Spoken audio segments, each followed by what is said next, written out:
$1,000. Repeated Lawyer Tolman. And here's the money. His voice was formal and distant. Young Gillian laughed as he touched the small package of money. It's such an awkward amount, he said to the lawyer. With $10,000, you can really have fun. Even $50 are less of a problem. You heard your uncle's will, continued Lawyer Tolman. Did you listen carefully? Remember that you must tell us exactly how you spend the $1,000 as soon as you spend it. It's best that you write a list for us. These were Mr. Gillian's last wishes. Of course I will, said the young man politely. Perhaps I'll need a secretary to help me write the list. Gillian put the small package of money into his coat pocket and went to his club. At his club, he looked for old Bryson, who was 40 years old and calm. He was reading a book and took off his glasses when he saw Gilliam. Wake up, old Bryson, said Gilliam. I have a funny story to tell you. Why don't you tell it to someone else? Said old Bryson. You know I hate your stories. This one is better than usual, said Gillian. It's sad and funny. My uncle left me $1,000 in his will. Now what can a man do with $1,000? I thought your uncle was a very rich man with about $500,000, said old Bryson, showing very little interest. He was, said Gillian happily. That's why it's so funny.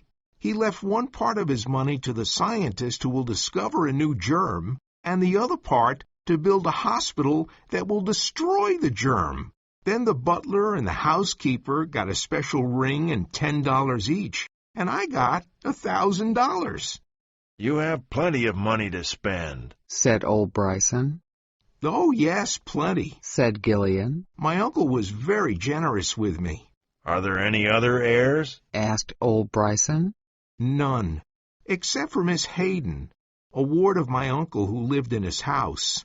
She's a quiet girl, the daughter of one of his friends. Now, tell me, old Bryson, what can a man do with $1,000? Old Bryson cleaned his glasses and smiled. Gillian knew that when old Bryson smiled, he was going to be very offensive. $1,000 can be a lot of money or very little money, he said. A man can buy a home with it and be very happy. You can buy milk for 100 babies for 3 months and save their lives. It can give an ambitious boy an education. A man can buy a real Corot painting. You can also live well in a New Hampshire town for 2 years. But you, Bobby Gillian, can do only one thing. You can buy Miss Lotta Laurier a diamond pendant with $1,000. Thanks, said Gillian. I knew you could solve the problem. Gillian phoned for a taxi.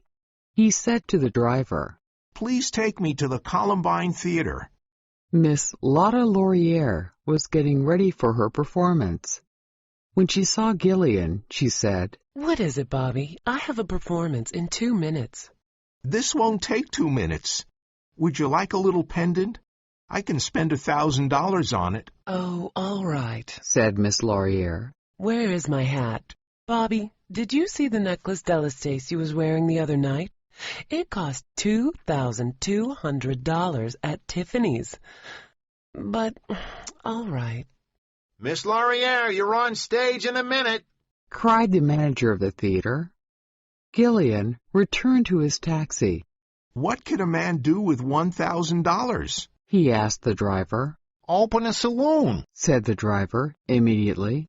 I know a perfect place for a saloon where I could make lots of money and... Please drive until I tell you to stop, said Gillian. They drove down Broadway, and Gillian saw a blind man on the sidewalk. He was sitting on a chair and selling pencils. Gillian got out of the taxi and stood in front of him. Excuse me, he said, but what can you do with $1,000? You just got out of the taxi, didn't you? asked the blind man. Yes, I did, said Gillian. I think you must be a gentleman if you ride a taxi during the day. Take a look at this, please. He took a small book from his coat pocket and gave it to Gillian. Gillian opened it and saw that it was a bank deposit book. It showed a sum of $1,785. Gillian returned the bank deposit book and got into the cab. I forgot something, he said. Drive to the law offices of Tolman and Sharp. Lawyer Tolman looked at him severely through his glasses. Excuse me, said Gillian cheerfully. May I ask you a question?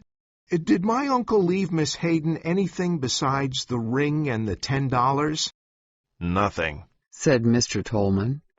Thank you very much, sir, said Gillian, and he returned to his taxi.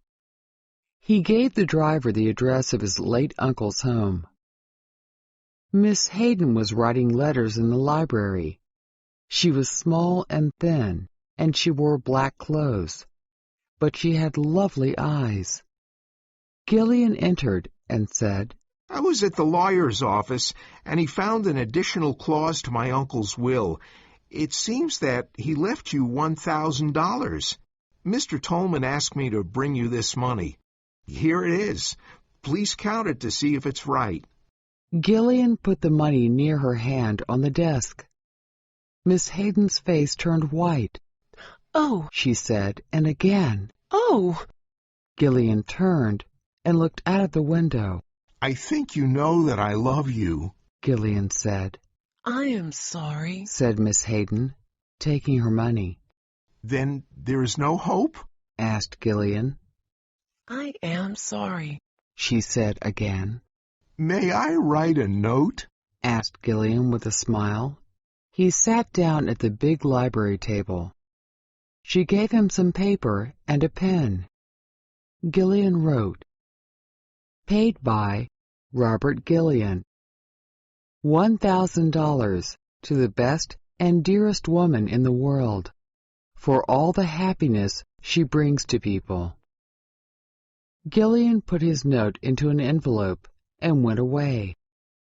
His taxi stopped again at the law offices of Tolman and Sharp.